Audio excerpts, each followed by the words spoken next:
Welcome, everyone. My name is Aran Broshi. I'm the chairman of the American Friends of the Open University of Israel, and we are so pleased that you could join us today for the continuation of our series of virtual events with world thought leaders.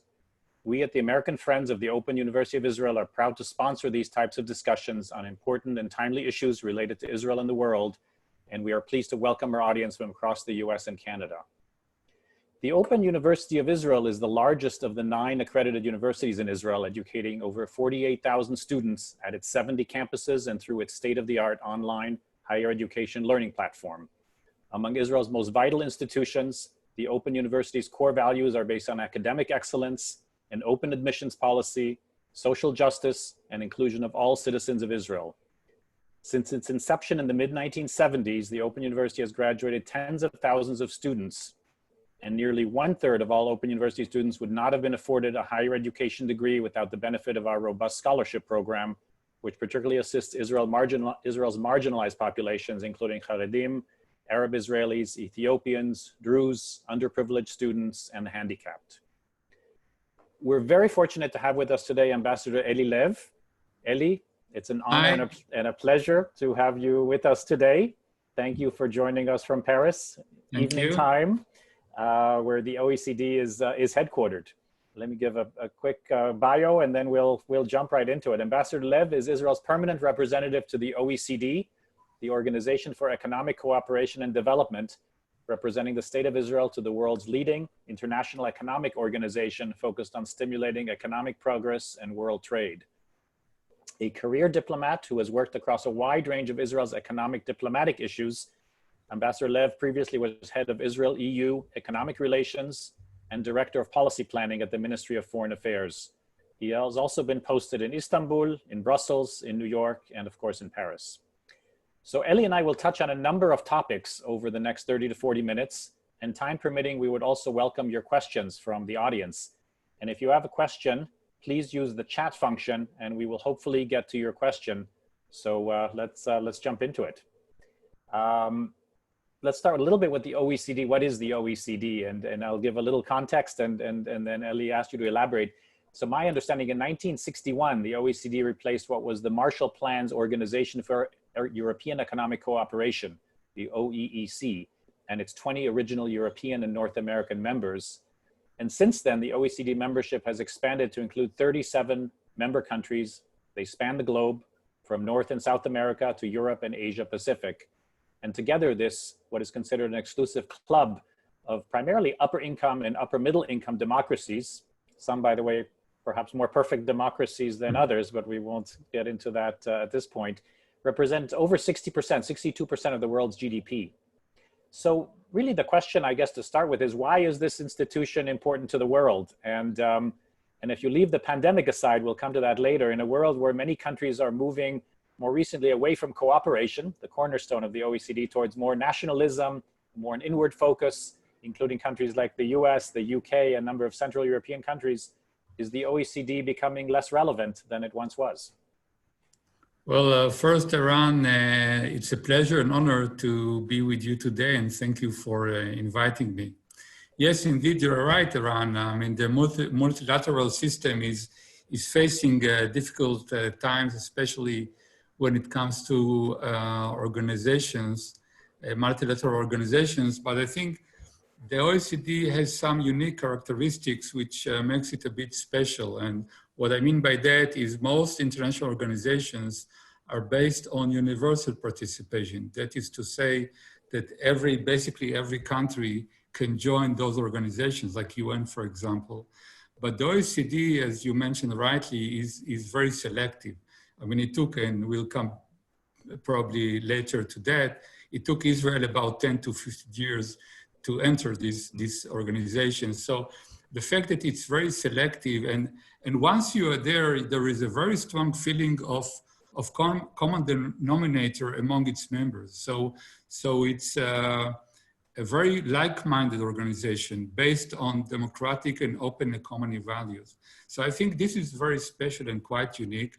And it makes it permits the organization to be very specialized, very focused, and very effective when it comes to tackle common and global challenges. because around the table, there are not too many countries.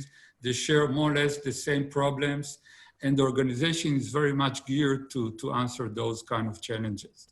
And I would like to give one example what the OECD is doing, because, beyond the big words or the big, then there is the practical work. And one of the things that the organization tried to answer in terms of challenge is something that was common to many of its members and beyond the organization members, is the tax avoidance and profit shifting of multinationals.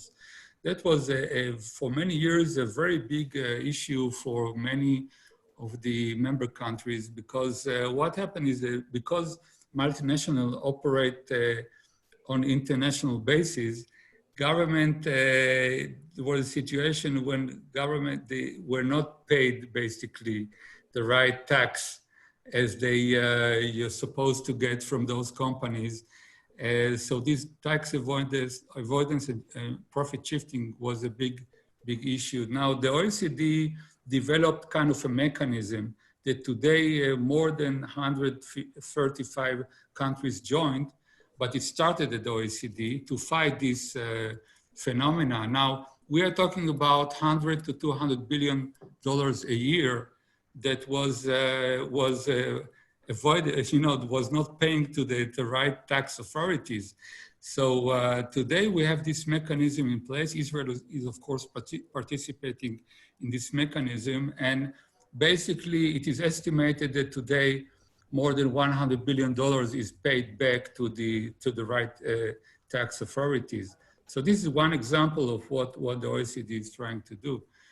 And then I think that, again, in light of the current situation or pressures of the multilateral system, I think that countries tend to come together to more closer or more, like-minded clubs, organizations that are less universal, but then they can be more open and share more kind of their challenges. And I want to quote from an article that was published quite recently, by the Center of Strategic and International Studies in Washington, DC, is one of the leading institutions in Washington, DC, that wrote, I think very rightly, I just quote one sentence, it wrote like this about the OECD. Through its many working groups and committees, the OECD exercises important and outsized global influence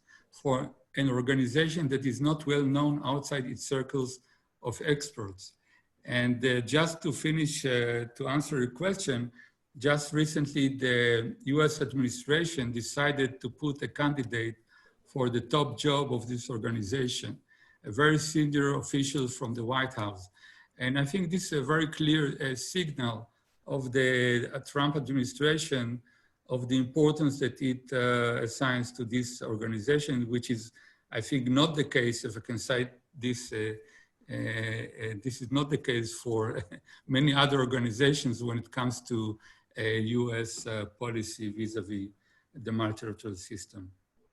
Interesting. So it certainly has not been the pattern to promote and enhance stature of international organizations, but the OECD certainly sounds like it's getting attention in the White House. Right, exactly. Yes. Interesting. Well, let's talk a bit about Israel. And you mentioned Israel has been going through the process of getting a membership in the OECD for a long period of time. I think joined pretty much 10 years ago now, in mid-2010. Right. Yes. And I think at the time, Prime Minister Netanyahu was Prime Minister at the time as well, said, and I'll give you a quick quote, Israel's accession to the OECD has strategic importance for the process of positioning Israel's economy as a developed and advanced economy, as well as in attracting international investment. This is a process that has taken upwards of 15 years, a process with one clear goal: to upgrade Israel's economy so that it becomes known as a leading economy among the world's leading economies. So why was it so important for Israel to want to be a member of the OECD? And is it a status thing, or is there a practical benefit of being a member and setting and helping drive Israel's socioeconomic agenda more broadly? Yes, I think that first of all, joining the OECD is very much about benchmarking and also raising the bar for better public policies. But I think that long before joining the OECD, there was an understanding or consensus among Israeli economic leadership on the need to anchor the Israeli economy to an international framework of responsible and high standards of economic conduct. When you're a relatively small player on the global economic field, you have to play by the highest standards in order to succeed in the competition. And I think this understanding is going back, way back to the 60s and 70s, when Israel started to have those kind of agreements with the major economic blocs like the EU and the US, long before there was any high tech in Israel. So there was a strategic decision from way back that Israel, if you want to play on the global field, you have to integrate into the global economy. So I think this is something very deeply rooted, and the OECD is one anchor or one possibility of such abiding to very high standards. You know, I remember when you mentioned that I was dealing many years with EU affairs, and I remember that in certain period in the 90s and also a bit later, there were discussions whether Israel should align its currency to the euro, for example, because once you align your currency to the euro, to the dollar, it means that you have to align your macroeconomic disciplines to that currency. And these were very, you know, Jacob Frankel was the governor of the Bank of Israel, and he was very fond of this idea. I mean, I'm not sure if it was good or not that finally we did not link our currency to the euro, but it demonstrates this idea that, you know, Israel should be very close to all these kind of disciplines and all these kind of high levels of economic standards or conduct.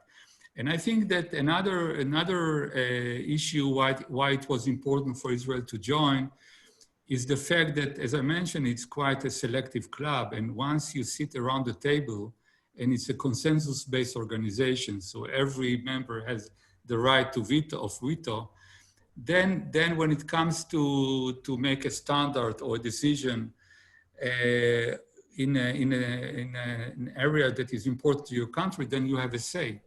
And I just give you one example. Now the OECD is very much involved with having some kind of standards, setting standards in the field of AI. And I will not get into this, but we understand the downside of AI. I mean, facial recognition, tracking people, and all kind of technology that you can use, not in a very democratic way, and I will not refer to any country, but it's quite clear why the OECD decided to take this issue very seriously. And once the OECD will tackle this AI thing and limit technological companies in the way they will conduct their businesses, it's quite clear that the outside world, or those outside the 62% of GDP that you meant, will not be able to ignore this. Now, AI, for example, and we will come probably later to that, is today one of Israel's main technologies. And there are many Israeli companies dealing with AI. So it's very important for us to ask what kind of standards the OECD will come with. So we are very much involved with this around the table, and we have our experts coming to Paris to discuss this. So, you know, just 25% of all Israeli investments today in high tech are in AI companies. So you can understand the importance. So this is one example why it's important, even for a small country like Israel, to sit around the table and be there when decisions are. Yeah, interesting, very interesting. And I think we'll come back a little bit to kind of the economic performance and the high tech side as well. But I wanted to, given, you know, where we are with the pandemic, to just touch on that. And I know the OECD is more focused long-term and thinks about long-term trends and long-term policies. But I think the short term is hard to ignore. So, you know, let's talk a little bit about both the health, the public health aspect, as well as the economic aspect, and really curious about your perspectives on how Israel has dealt with both of those. And we've obviously seen from the public health point of view, we've obviously seen some countries with some very high numbers. And, you know, the US comes to mind, almost 185,000 deaths so far. In the UK, Italy, France, each has had somewhere between 30 and 40,000 deaths. And it's been a mortality rate of roughly 1 per 1,800 citizens. So quite high. Israel, which I think along with some other European countries, I think Germany, Austria is a good example. One, I think could make the case that it's been handled actually relatively well. There's been a recent resurgence, but you know, there has been under 1,000, about 950 deaths or so. So a mortality rate of about 1 per 10,000 compared to 1 per 1,800. So about 1/5 the level of the 5, call it hardest hit countries. But then there are at the other end of the spectrum, a number of countries, and those that come to mind are South Korea, New Zealand, Taiwan, that have had an extremely low death rate and low infection rate and have handled this incredibly well, roughly 1 per 200,000 deaths. So again, sort of 1/20th the level of Israel and 1/100th of that of the US. So question, I guess, for you is from a public health point of view, how well has Israel handled this? Are there some gaps, some deficiencies that it has uncovered from a public health infrastructure, from a response capabilities? What are some of those lessons, if you will, that have come out from the public health side? Yes, you're right. I mean, Israel mortality rate, I mean, relatively to other countries is relatively low, but of course, like you mentioned, there are countries which do better than Israel. So we are somewhere in the middle in terms of, if you want to compare us to others. And I think that we now witness a second wave in Israel, which is by a bit more worrying than the first wave that we had on March and April. We're still, as I said, doing relatively well to other European or other countries. And there is certainly not one factor that explains this, because I think we have to be humble and we still don't understand exactly how this pandemic is, moving around. But I think that there were a few very important decisions early on by the Israeli government that were very critical and very important. So this certainly helped to stop the spread of the pandemic. And you mentioned public health, and public health relates to many aspects that are not that are not necessarily related to only health system, like quality of air and nutrition, etc. But if we want to talk for a moment about the health system in Israel, and I think that definitely the health system in Israel is one of the explanations why the COVID-19 is relatively handled well, if you wish. And I think that for many years, and this not started only with the COVID-19, for many years, the Israeli health system is known to be very efficient. I think efficiency is the right word to describe it. That is to say, if you judge by the health indicators of Israel, I mean, how long people live, quality of life, the health of the population, and then you have quite good results. But if you look at the health expenditure in Israel as a percentage of GDP, Israel is below the average of OECD countries. So Israel spends a year 7.5 of its GDP on health, where in the average for OECD countries, it's 9% and more. Now, I myself had the pleasure to accompany some high-level delegations from European health system, very strong health systems, but they came to Israel to learn about efficiency. And this is like a major thing on, for the whole economy. I don't have to tell you about the economics of health systems. I mean, these are systems that have no limit of how much you can put money into.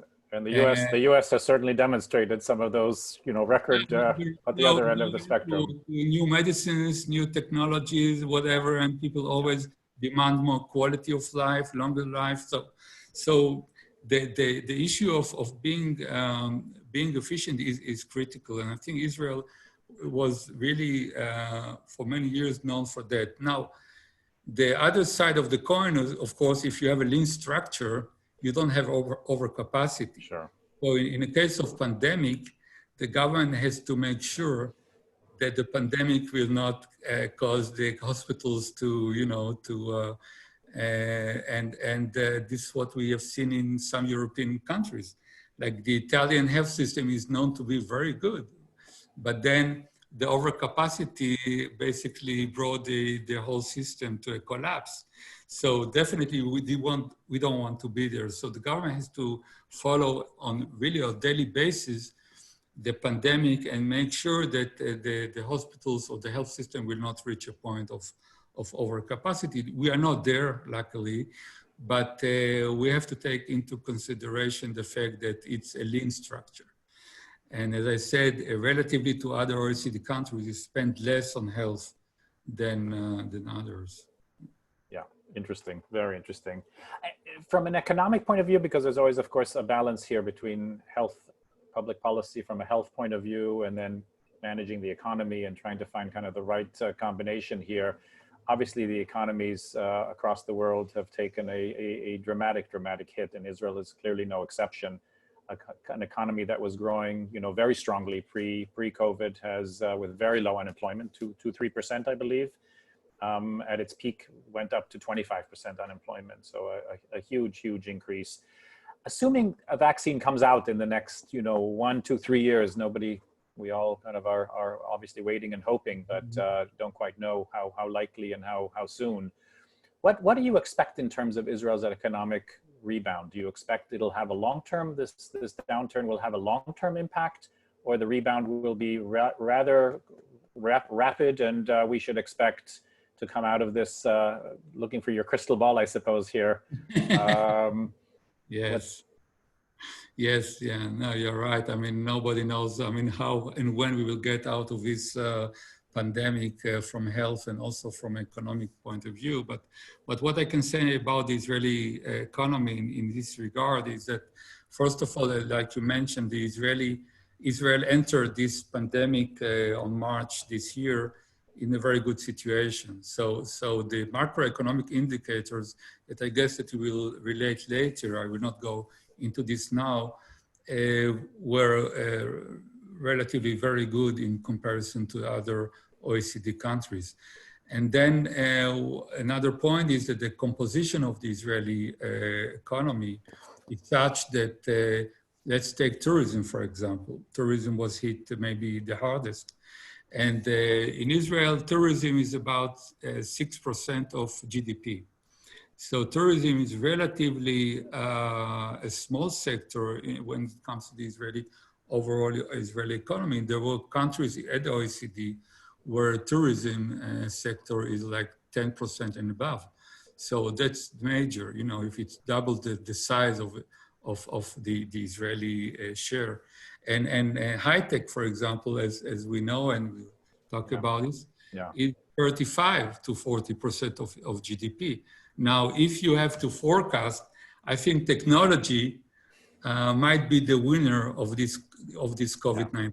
So the demand for new technologies and I think in this sense, so if you look at the composition of the Israeli economy, then, it has some good hope or good side of optimism. And I think that the big story here, like you mentioned yourself, is employment. Because now we are not anymore 25 at the peak. We are now less because people start to go back to work. So we are now something between 12 to 15%, which is still very, very high. I think it's a record number for the Israeli economy. And as you mentioned rightly, we came from 3%, basically no unemployment, to 12 or 15. And I think employment is the big story because, at the OECD, even before the COVID, there were a lot of discussions about the future labor market. because it was quite clear that the new technologies, machine learning, will put people off work. This is something that, we're always discussing in the OECD and outside the OECD, the future labor market. But I think it's not the future labor market, it's the present labor market. I think what the COVID did to many, workplaces, that all these technologies and all this will replace people, or some people will be redundant. And now it's a big challenge of the government to step in and look for solutions, or look for ways to improve or upscale the skills and the abilities of people to adapt to this new situation. So I think in this sense, the COVID-19 brought the future to the present. And it's not only an Israeli, of course, phenomena, but I think this is something that the government will have to, tackle in a very serious way. And it's difficult for the Israeli government because for so many years we didn't have any unemployment. And suddenly we have this situation where European countries, for example, because of the aftershock or the consequences of the financial crisis, 2008, 2009, suffered quite relatively high unemployment, something like 7, 8, 9%, depend which country. But they had maybe more the tools of the government out there to assist. So maybe today, paradoxically speaking, they are better placed vis-a-vis the Israeli government to tackle this unemployment issue. Yeah, but that's a bit of a longer term potentially. I mean, clearly there's a short term challenge at the moment. And I think your point is a very interesting one, that the mix of the Israeli economy, strong high tech, less tourism, hospitality, and so on, probably positions it probably in a better way to recover. And certainly if the stock market is any indication, the high tech sector certainly is, if you believe there's a correlation between the economy and the stock market, which some people would argue there might be. Yeah. But maybe that's a good segue to talk a bit about some of the longer term, both what has gone well, and I know the OECD's focus, tends to be much more the longer term. So if we look at Israel's situation and step back both over, say, the last 10 years, and as you project forward, putting COVID aside for a second and assuming we recover and the world economy recovers, where has Israel done particularly well? Where, from a socioeconomic point of view, has progress been the strongest relative to the other OECD peers over, say, these last 10 years? Well, I think that, and you mentioned this, Eran, as well, we had 10 golden years. I mean, economically speaking, I mean, we never had such good years. Since joining the OECD, by the way. Maybe there was some kind of linkage, but really we had fantastic years. And the point is that, 2008, 2009, most European and Western countries were hit by the financial crisis. Wow. And Israel was one of the few to spare this. I think Israel, Australia, Poland, there are a few countries that really continue to grow. And I think the main reason why we spared this financial crisis then, because the Israeli financial institutions, banks, etc., were and still are quite conservative. So they never take any kind of loans or whatever risk. So this being very conservative maybe spared the Israeli economy at that incident. But yes, I mean, we had great years, and I give you I give you a few indicators. I mean, just to demonstrate this. I mean, when most of OECD countries entered on March 2020 the COVID pandemic, the COVID-19 pandemic, their debt ratio to GDP was around 100%. Again, because the debt that was accumulated because of the 2008, 2009. Now, because Israel did not have, the government did not have to spend so much money, so our debt to ratio to GDP is only 60%.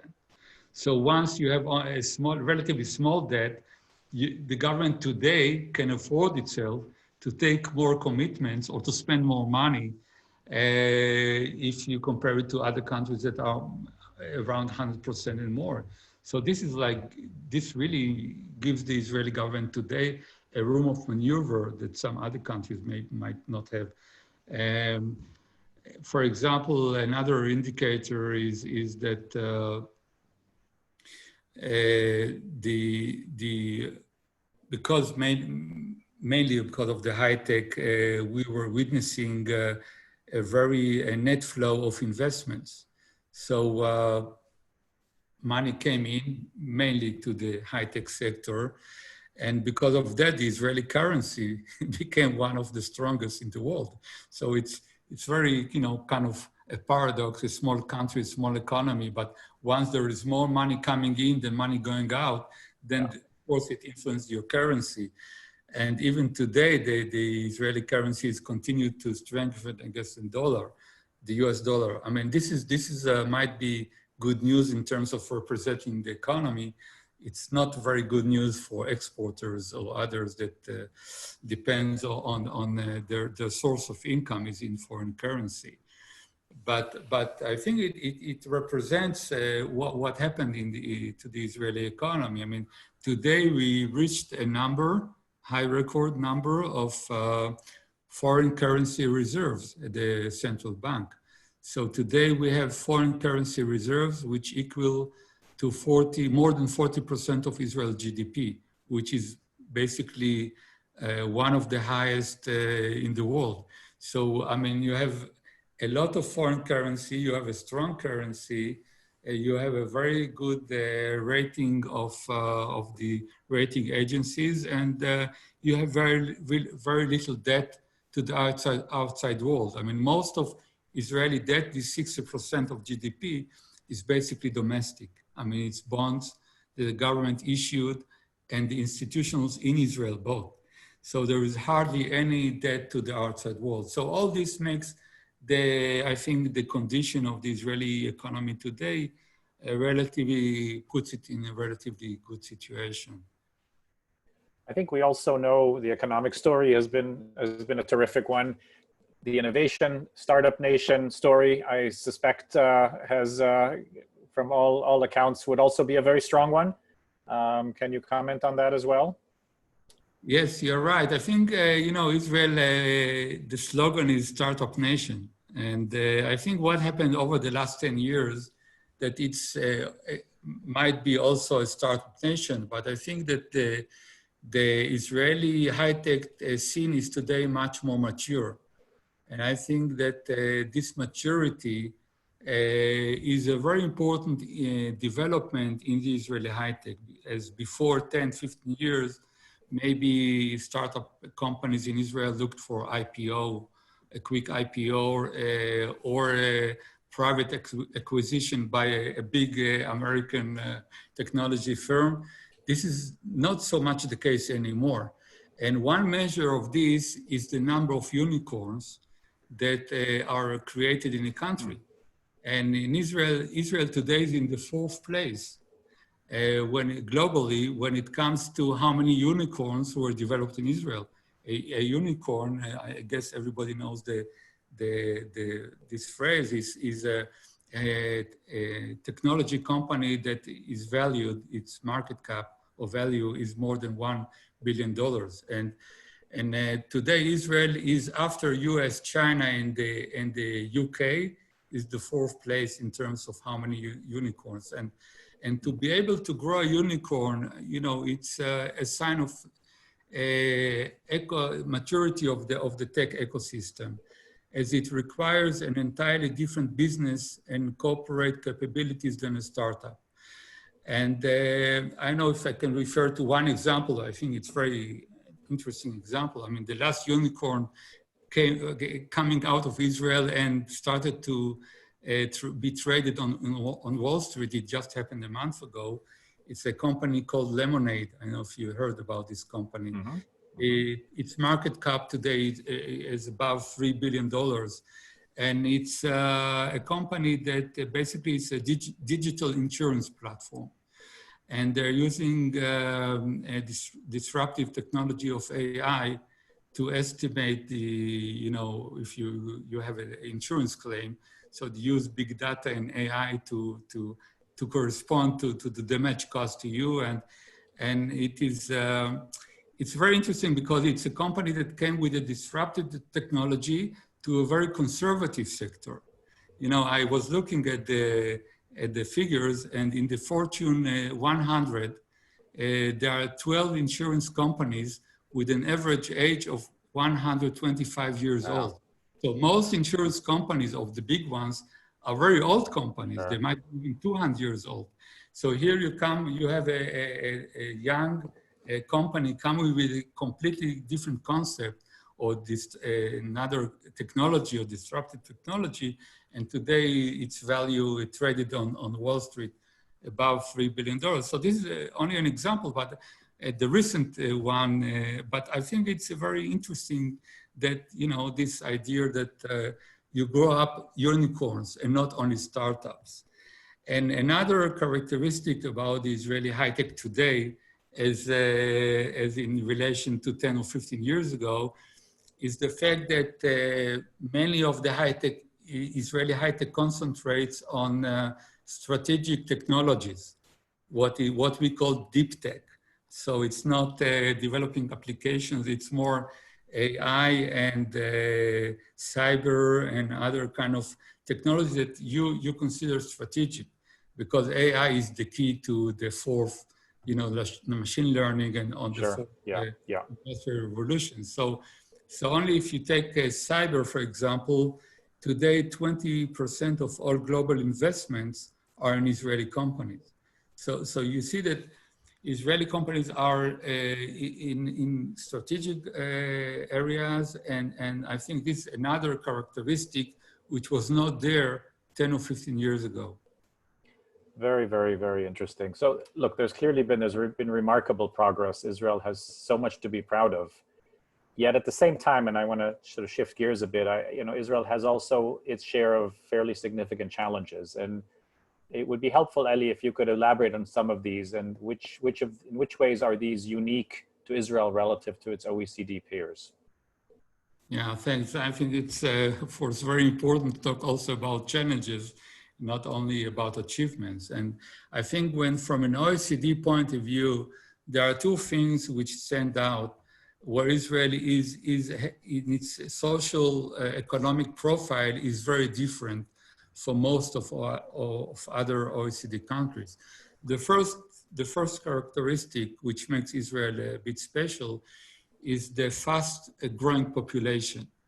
Israel is nearly today 9 million people, but it started 72 years ago with a community of 800,000 people. So the growth of the population is 11 times. And there are few countries, if at all, that grew over 70 years 11 times. For example, if we take the US, since 1948 till today, it grew in terms of population growth 2.2 times. Many countries in Europe even did not reach the 100% or the double of its population. I mean, even Egypt, which is considered a country with rapidly growing population, grew since 1948 only 5 times. So 11 times, I mean, and this can be explained by mainly two reasons. I mean, one is the massive wave of immigration, and the other one is the Israeli high fertility rate. So the fertility rate in Israel is about twice the average of OECD countries. So in OECD countries, you have today 1.7, fertility rate, which is not enough, by the way, to replace the population. And to replace the population, you need 2.1. So there is a problem over there. But in Israel, it's double. It's above three children per woman. So, and this is something which is, again, relatively paradoxical, because Israel went through a very rapid economic progress and development as well. And usually it is expected that once country economic development will have a direct impact on the diminishing number of children per family, like late marriage, like urbanization, like women education, women participation in the labor market. All these factors influence the reduction of number of children. And but this was this was not the case for Israel. So Israel again stands a little bit, you know, outside the profile of most. And I want to give you one example which I find very interesting. You know, there is one country that its economic development is very much similar to the way Israel developed, and that's South Korea. By the way, South Korea was established the same year as Israel, 1948. So and South Korea also started like Israel. The economy was based on agriculture and very rural society, big families. And what happens today in South Korea is that the number of children today is so small that there is, you know, this is like one of the big challenges of South Korea. And so today you have such a low birth rate in South Korea that leading some researchers to suggest that if current population trends hold, the country's population will shrink to about 28 million people towards the end of the century in comparison to about 50 million people today.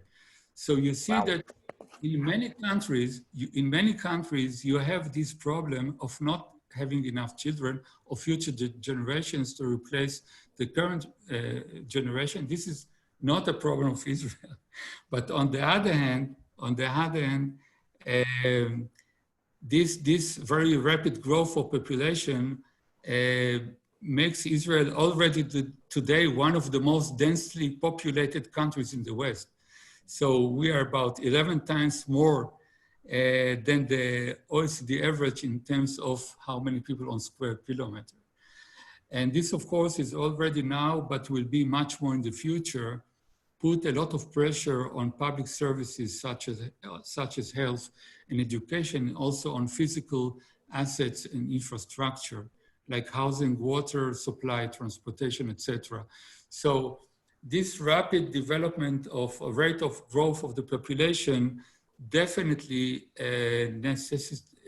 demands a lot of attention from the government and a lot of investments to make sure that the country will be able to continue and grow and develop economically as it did before. This is one characteristic. The other one that I would like to refer to, and then this is also quite special to Israel, is the fact that Israel's society is very diverse society. And when the OECD looks at the Israeli society, basically it looks at three different, very well-defined groups. One is the ultra-Orthodox Jews, which compose today 9% of the population. Then you have 21% of Israeli Arabs, and then you have the rest of 70% of the other Jewish people and others. And so today you have basically 70%, which you might call the secular and religious Jews living in Israel. But because these three groups have different characteristics, and especially it is estimated that in 2060, it's in only 40 years, ultra-Orthodox Jews and Israeli Arabs will be 50% of the whole Israeli population. So where they are today 30%. And this is mainly because of the high rate of growth of ultra-Orthodox, but also our families. Ultra-Orthodox Jews today have on average 6.9 children per family, where secular or religious might have 2 to 3 children per family. So the diversity of the Israeli society, and especially those two groups, definitely put a big challenge to the overall Israeli society, especially in light of the very rapid growth of their share in the or the population. Um, Now, if you want, I can enter more into specifics. Yeah, talk a bit about where those trends take us. And you know, 2060 is not that far away. It may be beyond, you know, kind of the time horizon you and I kind of necessarily will be here to experience, but it's not that far away. And if you fast forward those trends, what does that mean for Israel, particularly as a strong knowledge-based economy, as an economy that, as you said, relies heavily on knowledge workers, on high tech. We are no longer growing oranges as the main kind of export. What does that bode for Israel in terms of some of the challenges? Right. So when you come you dig a little bit deeper into these three different groups at the OECD, when the OECD is looking this way at Israel, then they look at the level of participation in the labor market. They look at the level of attainment of educational skills, and of course the number of children per family. Because even though you might, I mean, you might work or be in full employment, and your wife or your as a couple as well, then the number of children still has a very strong effect on you know, if you will be poor or rich or in the middle class. So number of children per family is still a very important factor. But if you look at the participation in the labor market, for example, you see that where the 70% that I was referred to before, the vast majority of today's Israeli population, their participation level is around 85 to 90%, where ultra-Orthodox Jews and Israeli Arabs, their attainment or participation is more like 60%. So this is a very big challenge. Now, how do you, and this is very much linked to education and skills. Yeah. And we know the results of the PISA exams, and we know that again. You might want to mention that, Eli, because I think it's a very important sort of also factor and long-term impact. Definitely. I mean, I know everybody knows the PISA. So the PISA basically is an international assessment that is running across 60 countries. Israel also participates in this exam. Basically, it's for 15 years old children, like 10th grade, something like this. And it measures the skills of these children in three different areas. One, mathematics, one, the sciences, and one is able to analyze a text, a written text. So this is what the PISA is about. And then you have the results. It is done every 3 years in a cycle of 3 years. And then, of course, you can compare your country to the other 60. And there again, I mean, because there is such a diversity among Israeli society, you see the big differences among these groups in the results of the PISA test. So where the majority of Israeli students, I mean, 10th graders, doing quite well in comparison to the OECD average or the PISA results, or a little bit even above the OECD average. You see when it comes to the group of Arab Israeli children, they do very much lower than the OECD average. I mean, even I would say the lower end of the OECD results. And where the ultra-Orthodox children, at least the boys, do not participate because they don't learn mathematics or sciences. They concentrate, of course, on religious studies, which is, of course, the PISA is not, you know, is not part of the examination or the test. So you see the differences again in every indicator that you would like to take, be it the PISA or be it any other. You see this differentiation between the social groups in Israel. And this is what basically the OECD is really looking into.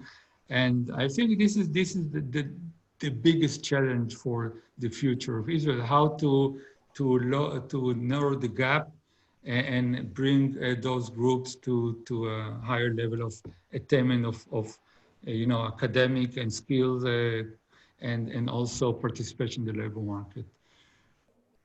It's a scary statistic, as you mentioned, when if over half of the Israeli population in a few decades, 44 decades, will be half coming from the ultra-Orthodox, the Haredim, and from the Israeli Arabs without necessarily the skills and the educational attainment. Is that, as you see it, the key lever is addressing kind of the skill gaps and the educational gaps in those two populations as a way to create sort of a continued economic driver, in a sense, for the Israeli economy and the right skills of workforce? Yeah, I mean, definitely education and the right education is really a very important key to the continuation of the development of the economic development, also social development of Israel. But I think it's not only about money, you know, education is much more than only to by the way, the budget of the Ministry of Education is the biggest in Israel. I mean, when it comes to the government budget, it's even higher than the expenditure on defense. So, I mean, it's not only about money. I think education is much more about having the right ecosystem, like, you know, in high tech. So it's kind of a combination of community, of family, of teachers. I mean, the level of the skills, of the capabilities of the teachers and management, etc. So it's really, you have to have the right ecosystem to have this kind of results. It's not only about money. And I think this is something that we start to see, and it's very interesting to see that today you see the beginning of science, of this kind of development of ecosystems of education. I give you only one example, and I think it's quite, you will be quite surprised if I give you this example, but you know, the Druze community, which is only about 150,000, 200,000 people in Israel, and that's a Druze community in Israel. Most of them are in Lebanon and Syria. Today, they achieve the highest rate of successful results in high schools among all Israeli schools.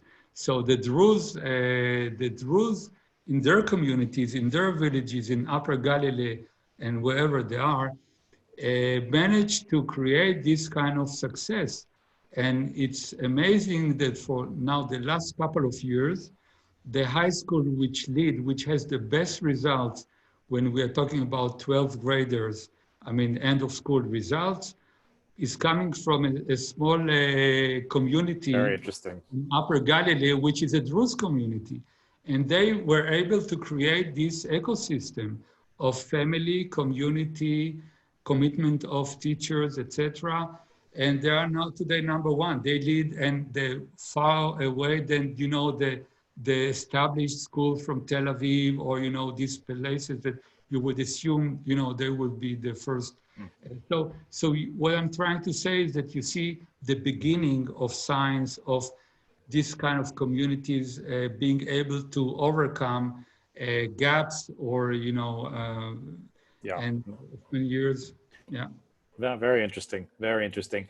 I think, you know, let me switch gears a little bit, because we're running a little short on time, and unfortunately, I don't think we're going to have time for much audience questions. But let me make a couple of comments, because I think, you know, we at the Open University of Israel very much believe that, you know, leveraging Israel's human capital at the high school level, but also at the higher education level, at the university level, is really a key component for bringing all of Israel's diverse communities and providing them the skills and the upward mobility that we all appreciate that a high quality, you know, university education provides. And in that regard, you know, I think we see the Open University with its 48,000 students, the largest of the 9, you know, universities, accredited universities in Israel, has really a very important part of that solution, if you will, to play, especially for those communities which are more, you know, at the margin of, you know, of Israeli society. And those communities require very special and very unique, customized solutions to bring them into the right ecosystem to be able to attain the kind of education that makes sense. And I think the Open University has tried very hard over the 40 plus years that it's been doing this to address head on some of those challenges. And just as an example, the ultra-Orthodox, the Haredi community, you know, many of them, as you mentioned, lack the background in core subjects, you know, which is provided in the secular Israeli public school system. in high school, but is really a deterrent to beginning higher education for that Orthodox community. And most institutions of higher learning require high school diplomas, they require standardized tests, and that places the Haredi students at a significant disadvantage. And the time and funding required to compensate, to provide proof of having bridged the gaps in core subjects is really an added deterrent. I think what the Open University has done to overcome that obstacle is believe that many of these individuals have the aptitude, have the passion for learning, and there are a significant number of tools and support. So workshops to improve the level of academic studies in mathematics, in English, in basic computer skills, while taking their first course for academic credit. But there are also other objections, ideological objections by some rabbis are going to deter some of these students from pursuing higher education. And in the Open University, I think, has found a model for allowing Haredi students to continue their yeshiva studies and determining really at their discretion how much they make known that they are studying at a more secular university like the Open University. And then finally, the burden of tuition is obviously a significant barrier as well. Much lower than in the US, but still it's for many of these families, that's not an easy burden to bear. And the Open University has tailored the timing to finish a degree, has tailored the specific course requirements to suit the individual, and has put scholarships, of course, to work. And of course, all of that in the framework of a cutting edge, distance learning technologies that allow enormous flexibility of where and when and how one studies. So that's just one example. And I think, the investment in the tools, the processes, the support network extends to many other of the different populations in Israel, the Arab Israelis, the Bedouins, the Ethiopians, the handicapped, to access higher education, successfully graduate with a high quality education. To the point where, the Open University has now graduated tens of thousands of students. And many of them, by the way, high-tech experts, finance and business leaders, computer and academic scientists, high-ranking IDF officers and government officials. And by the way, 14% of the current Knesset and a number of ministers are graduates of the Open University. Whether that's a good thing or not, I'm not sure, but those are the data. So anyway, I just wanted to kind of wrap perhaps with that because I think long-term Israel has been a remarkable success story, as you have said, but not without its challenges. And education is in many ways, I think we believe very much the key to addressing some of those longer term challenges. Definitely. And if I might only say Please. one last sentence is, Ben-Gurion once was quoted to say that if you want to be a realist in Israel, you have to believe in miracles. And today, fortunately enough, we don't have to believe in miracles to be realist.